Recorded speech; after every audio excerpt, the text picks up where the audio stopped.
Lovely, Dougie. Shot, Dougie. Nice wee fade that, mate. So we're here, lads, at the Carrick. We're getting a wee bit of practicing ahead of the big golf day on June the 19th. We've only got 3 or 4 teams left to sell, which is good considering we're about 4 or 5 weeks away. So getting a bit of practice in, but no, it's good to have you guys here today because you guys have went from obviously player to coach into management, and as a player myself, we've all done it where you come off the park and you think maybe Gaff, I could have changed this or I could have done that, but you don't actually know how hard it is to actually be a manager. Do you know what I mean? So it's good to have a different dynamic. How actually hard is it to actually manage a full group of 20 guys in a changing room? Listen, it's difficult, Joe. You know, it's you got a lot of different characters, young players, older players, and you're having to try and manage everyone. And you're just not a manager, you're a father figure, a social worker at the time. It's really difficult, but the good thing I have at Ball is everybody is very good, you know. There's no what do you call a bad egg. It's a really tight-knit group, and that's something that we've tried to evolve through the season, especially over the summer when we were recruiting, you know, and I can't fault anybody in that part. But it is difficult, like you say, when you try to pick a team and you go Monday to Friday putting all your work in and you try to pick that team, you win games on Saturday. What about you, Mo? Well, he certainly makes it sound harder than it is, but Yeah. It's the position of being in the league this year. No, I think I would echo that. I mean, when signing players, the first and foremost thing for me is, are they a good employee? So if I was an accountant, would I employ this person to be in my firm? So is he going to be on time? Is he going to be an energy giver? Is he going to be a drain? All these things first.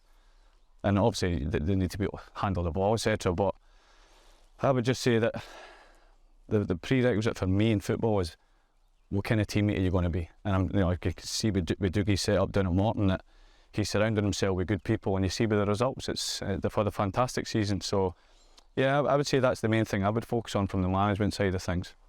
I think, I mean, obviously I'm just looking at it from a player's point of view, so I'm used to going in and focusing on my job. Do you know what I mean? Like what I'm trying to do, playing in the middle of the park, but you never take into account the manager's got 20 odd guys in the change room, and you're trying to manage, like you say, different characters. You're trying to get the best, whether it's an arm on the shoulder, or some players might need, you know, a wee bit up the backside sometimes. So you're trying to get the best out of these 20 players, and then obviously it's difficult if you're picking a starting 11 and then you've got guys on the bench. You want to keep guys motivated to come on. So it is difficult. In terms of this time of the season, when it comes to recruitment and looking to get players in, and obviously having the chats with guys and saying, you know, maybe it's not worked, maybe need to look elsewhere for other clubs. Obviously, from a player's point of view, you know, you're kind of sitting by the phone waiting to see what's happening if you've not sorted out a new contract or not. How difficult is it to actually, you know, go about putting a squad together? Well, I can only speak from experience. Just my last job at Cowdenbeath, where the season before, in May, at the end of May, I had 0 staff and 0 players. Really? So it was like a full renovation of a football club. I think recruitment is an ongoing process. It's never just, okay, here's summer, let's start looking for players. I'm sure Dougie will have his 3-4 scouts out there constantly looking for players. But it's actually a stressful period, because you know the players you want, but they players are good, so they've got 4 other clubs offering them. Got other people interested. Maybe, and at some levels it's £100 that sways them to go to that other team. I mean, at the level if you're going to get £15 appearance money, I'm looking at it going. So I try to look at players that are looking for opportunity, that are wanting to kick on, which means you need to go younger, which means it costs less. So this was the kind of model we had. Dougie, I don't know what model Dougie will have, but I'm pretty sure that when he is looking for players, the first thing is, how is he as a lad? What's he like in the dressing room? Is he a good trainer? Is he overweight? Is he in shape? These are the boys that, does he want to kick on? Because I think some people, at they get to the end of their career, they just want a salary, and it shows. So I would rather go with the 20, 21-year-olds that want to go and play with Hearts, want to go and play with Dundee United. But that's my take on it. I'm sure Dougie will have a different take on it. I know, obviously, we played together about 9-10 years ago. I know the way you were as a player, that you want to come in every day, everybody's at it. You're getting 100%. I know you're really big on, character, like first and foremost. Yeah, you're right, Joe. I think it's fundamental that people nowadays have to be able to run. And like you said, I was big on that when I played. I wasn't the best technical player, but what I did have was I had an engine that I could run for 90 minutes. Even played 2 games in the one day. But listen, I think the game is evolving. And like Mo said, I think this is a stressful period for managers because of firefighting with other managers, try and get bodies in. And Mo's right, you could be fighting for over 50 quid. But you have to pick the right players, you just don't want to bring in bodies for the sake of it. And you have your targets, like Mo says, you have your targets, and if you can't get your first, then you have to go to your second, and that's the life we have at our level. It's easy for the guys at the top that can go spend 50, 60 million, they could buy them. For us, we have to work through a process. Or you go for your number one target, you can't get them, then you have to go second, third, fourth, whatever it is to try and get that player in. But a lot of it does come down to character, and you use your contacts, like Mo said. You're trying to find players' character and how they are about the place, and you use your contact to try and do that to make sure they're the right fit for your club.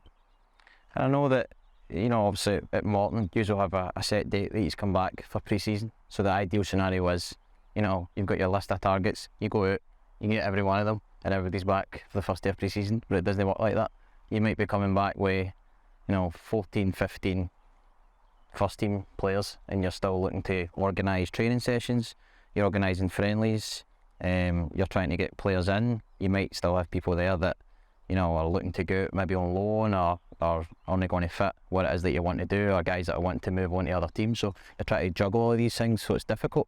I think that you can obviously, while you're playing, you go through your badges and you maybe get into a coaching role, but actually being a first team manager, how actually hard is it when you're the sole guy? I think you've got to surround yourself with good staff, and that just doesn't mean your assistant or your coach. For me, it starts with physio, kit man. Hopefully you've got a sports director who's switched on, but they've got to embody what and body, because I need to relate to you.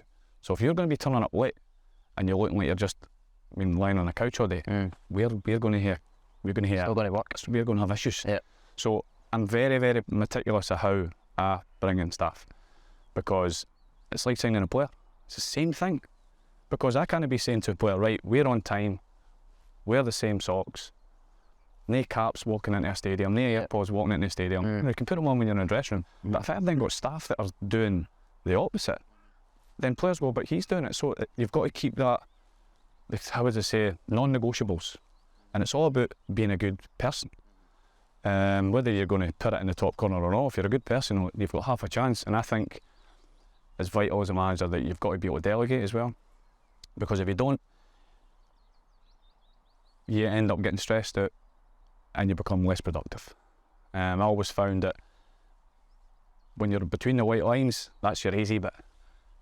It's the phone call on a Friday night saying, my mum's got cancer, I can't train anymore, I need to go. Then you become the psychologist, then you become the dad, then you become that human being. So I honestly think, see if you treat the people, you've got half a chance. Don't look at them just like the numbers and football players. You've got to understand them, what makes them tick. And I think you've got half a chance. I really do. I think that's the big thing, is you're managing people. You're not just managing football players. So like you said, everybody's got different things going on away from the game.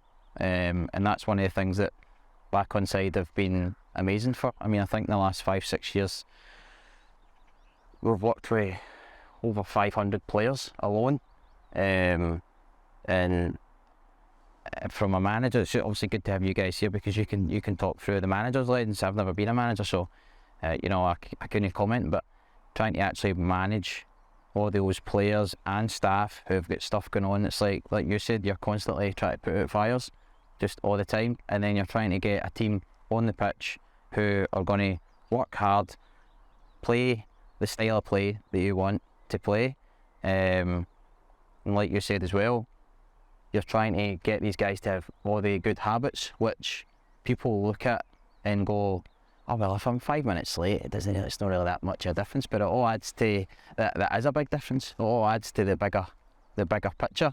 If you're turning up on time, you're eating right, you're training right, you're doing all the right things, then typically if you've got more guys that are doing that, then it's going to be a success. If you've got guys turning up 5-10 minutes late, they're not eating right, they're not training right, they're not doing all the right things, then it's just going to be slack. But it's traits. So we've all got a shelf life in football. So you say 35 is your cut off. Most people either go into work or they'll start a business, or if you're lucky enough, they've made enough money they can just do whatever, right? But if you've got traits as a footballer that you do 9 push-ups when you're told to do 10, that will leak into your business when you start that business. Because these traits are their way all the time. It's not just because you're a footballer, it's your makeup. But if your makeup's are doing 11 for when you're asked to do 10, now you've got a chance. So that's how I look at it for a personal point of view. Don't be that guy that does 9, be the guy that does 11. Because if you've got that attitude, you'll succeed. You might not make millions, but you'll succeed at what you're doing. How do you cope with that when, say you've got a player who is, really talented and has got a really good chance in the game, but his attitude's maybe no, like we're saying, it's not 100%. Like, how do you actually cope with that? Would you prefer to take him to the side and say, listen, I think you can do this, I think you can do that better? Or is it really just assessing what that type of character's like and how you think to deal with that? Because I know obviously you, Dougie, we played together obviously, and we used to travel in the same car together, and there'd be times at training when, say I play a slack pass or whatever, and you'd be right on my case. But it wasn't just me, it was everybody. Do you know what I mean? It was everybody. It was the old players, it was the young boys, it was everybody. That's just the way you were. Like, how do you cope with that as a manager? When you really want to just, if you try to fine tune it a wee bit, or you still as on it? No, I would say I'm a wee bit mellowed now, Joey. It's difficult nowadays when you're a manager. You have to be a bit more diplomatic. Yeah. Or you've got a lot of young kids who get older players, and maybe you hit the nail on the head. You have to manage players, so the players that you can give a bit. But I've been there as a player. I always use the phrase Alec Neil, we're at Dundee United. One day and he's come in before the game about to start, just after the warm-up, and he said, "The right, go me." And I'm thinking, what have I done here? Because I thought I'd done great in the warm-up. And it wasn't until after the game, and they come back in the Monday, and he went, "Did I loved you?" I says, "I know, Laura." I said, "Gaffer." And he goes, "So do you think you done Saturday?" I says, "Done alright." I says, "But I wasn't sure about what happened in the warm-up." She says, "Well, I don't know." It says, "I was just me getting a blood over some line." And it's 3 things like that you learn, and you pick up, and it's about how you manage the squad. It's not just managing the individual, and it's picking the right player to have a go at that gets everybody else aligned, and that's the nature of managing. And like I say, as I've got more experience of being that number one guy, you learn, and we've got a lot of young kids, so you have to try and manage them more better than you do your older players. It has worked, because you could see the results this season. It's been good. Good, so it must be working, but it is difficult to go to lie. I think it's like you're saying, Alec Neil's done that. He's not purposely doing it to have a go at you. He's doing it to get a reaction at the other players. I remember playing at Morton about 8-9 years ago. I think it was the year after you left with Jim Duffy, and he was brilliant at it. Like, we would be in training. I remember one time, it was one of the first couple of sessions, we were doing a passing drill. We just started, was passing it crisp, getting my touch net going in training. I thought it was going quite well, and then one or two went quite slack because I'd got a wee bit above myself. And we went to get a drink of water at the end of the passing drill, and Jim Duffy's just said, "Joe, come here now." So I went over, and he went, "Everything alright?" I said, "Aye, fine, aye." He said, "Everything alright in the house, away for football and all that?" I says, "Aye, fine." And he said, "Right, well, you're better than that, come on." And that was just a wee, I was like, "Right, alright," just a wee boot up the backside. Do you know what I mean? Just a subtle wee conversation like that was enough for me to be like, the gaffer's watching everything here. Do you know what I mean? Just to be like, right, okay, just to keep their standards up. So it's like you're saying, just techniques, innit? I think also the biggest thing though for me in my short space of time is you have to be honest with your players. Because players are made daft. Because see through you if they think you're lying for 1 minute. Yeah. You'll always get caught out as a manager anyway, and I think the best way to be just be honest with your player. Black and white and that's it. Straight down the middle, no going round the corners, just be honest with your player. I think they respect that more. And I think that's the way I've been, and I think I get a lot of respect for that because I'm straight in the middle, same with a player. I just told people how it was, and listen, people take it the any way they want, but I think if you can always be honest, it would be nice, at least the gaffer was all honest with me. I don't think you could lie to a player because somewhere down the line you'd be sold out. Yeah. And then on the other course, it's troubled me. Sorry. Yeah, it's.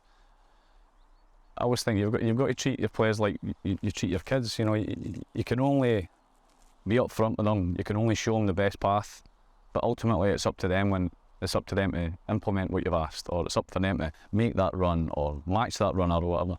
So it's not saying condescending that I look at my players like I would treat my kids, because I'm like my 20-year-old boy. So, but I think when you're honest and you're up front and you do things with a kind of clean heart, or you feel it's the right thing to do, I think it shows in your body language. But see if you're trying to kind of spiff a player, like just smell it. So they can smell it. You can tell. I know yourself, he's a bluffer. Many times you probably said it 100 times. I said it 100 times as a player. So I think upfront honesty, emotional, and see, I think as a manager or a coach, or even owning a business, you've got to have emotional intelligence. You've got to see, oh, he's not behaving the way he normally does. Don't go at him for that. Say, oh, what is up? Is something up? Because people don't just people have got habits all the time, and you've got to be able to spot these habits. But it's just by being observant, being curious, being actually interested in the player. And I think if you're interested, if you get a good emotional intelligence, I think it helps. It really does. I think just what you're saying as well kind of embodies what Back Onside is all about as well, because when you're in a changing room, you know, it's very easy if somebody's not at it to just be on them like a ton of bricks. But I think that, you know, we've spoke about before, everybody's got stuff going on, we're all human beings, and I think if you can look at a player, or if it's a member of staff, and you can notice that they're maybe not right, then, you know, it's making it acceptable that you can say to them in the quiet, listen, is everything alright? You know, it's as simple as that. That really is what Back Onside is about. Within the industry, we're making it so that, you know, it's easy for guys to say, listen, is everything alright, mate? You know what I mean? Because we don't do that enough, really, do we? Do you know what I mean? You just kind of come in and you try and get on with it, and then when you finish training, you know, you go to the gym or you have your lunch and then everybody's away. But we're not saying we're going to do that every day, but it's just making it so that if somebody's not right and you can see it, I've seen it at clubs I've been at, where somebody's had an injury and they're away for the team and they're no training and they're yourself. You never really go in and say, you know, how are you, mate? How's things? Because that can be a lonely time. I think as well, when you guys get into management, it must be quite like you're saying, you need to have good staff run about you, because it must be quite hard being, you know, you're at the top of the pile. You need to have a number two, or whether it's your partner away for football, that you can come away and you can put it to the side and go, right, it can be normal. Do you know what I mean? It can be a kind of doogie, the human being. Do you know what I mean? Well, just like you're saying, you know, I ran in Morton, we'd inherited a staff all about myself, but like I say, I can't say a bad word about Andy Millen, David Scott, Eric Keenan. The staff I've inherited have been different class, and as a manager, you don't always pick up things. You know, your head's going 100 miles an hour, and you never always be on the ball. And that's like Mo says, you need good staff is observant. They're keeping an eye on other things, and they might come and say, listen, you may need one of a wee Wilby Joe, or I don't think it was all right the other day. And you call them in and you say everything okay, and that's how you dialogue that. Sorry, and you're right again. Generally, I know it's stressful at times, and Mo, I agree, but when I'm away for luck, I try and spend as much time with the wee fella as I can, because you can't always be gruffed in it. You have to take time out to be yourself, because, like I say, it's a 24/7 job, and at times you need that break. And I try and use that with my wee fella to try and just get away and relax and clear your head.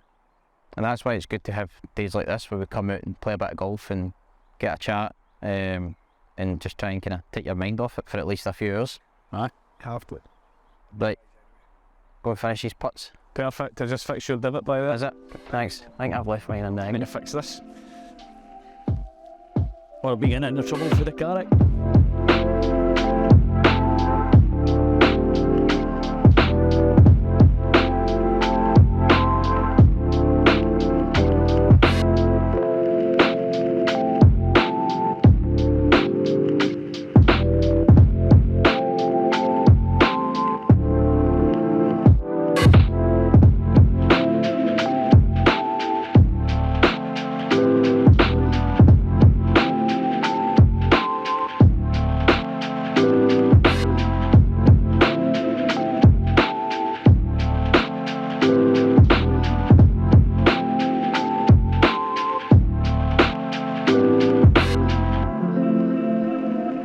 Gents, we're on the third hole.